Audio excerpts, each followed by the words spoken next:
One of the best things about being a writer is waiting to see a finished version of your book.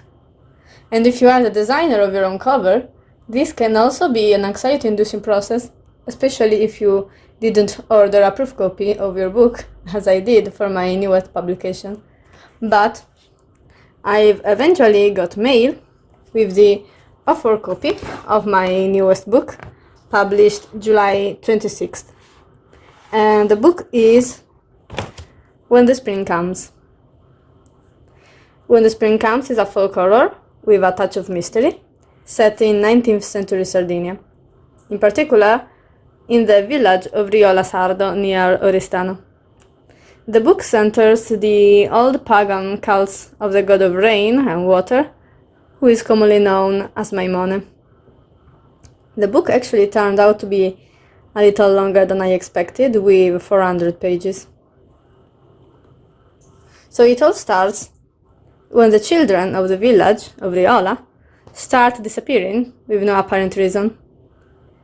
Therefore, Anna and Andrìa, the two main characters, team up in order to find the kids again and also to discover the truth behind their disappearances. When the Spring Comes is a peculiar book, not only because it's a folk horror, and there are not many folk horrors around, but also because as a folk horror, it has deep roots in the local culture, in this case the Sardinian culture, and in the local pagan rituals. So we can have a look inside.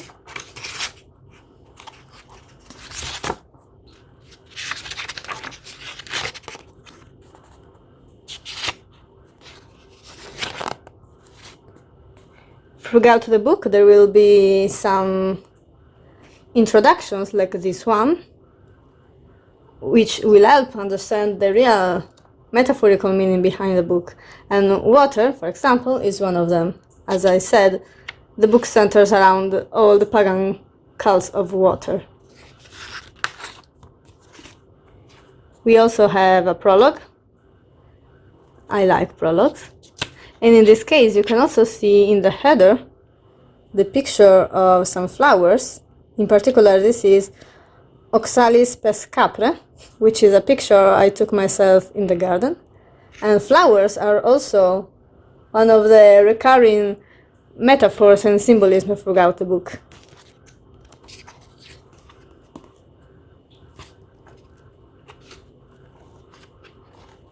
So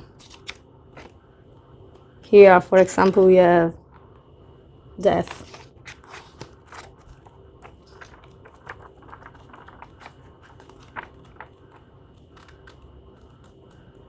And at the end, we have spring.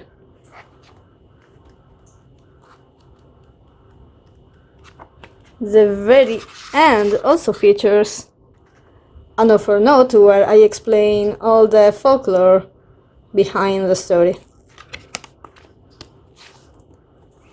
The cover also, you can see it's very flowery, and the peculiar thing of it is that these drawings are actually the typical embroidery of the shows of women in the area of the Campidano. So you can see already from the cover that flowers and nature are a big part of this book. And for those who actually opened this video, I will also give a hint of my upcoming project, a little spoiler. So the new project, the new English project that I'm working on, is a Sardinian retelling of Romeo and Juliet. While in the Italian side, I'm working on the sequel of Storia di Sardegna, Epoca Giudicale, and the sequel will be Epoca Regia. So, When the Spring Comes is now available on Amazon in paperback format, which is this one, and also as ebook. I remind you that the ebooks that I sell on Amazon are DRM free. Bye!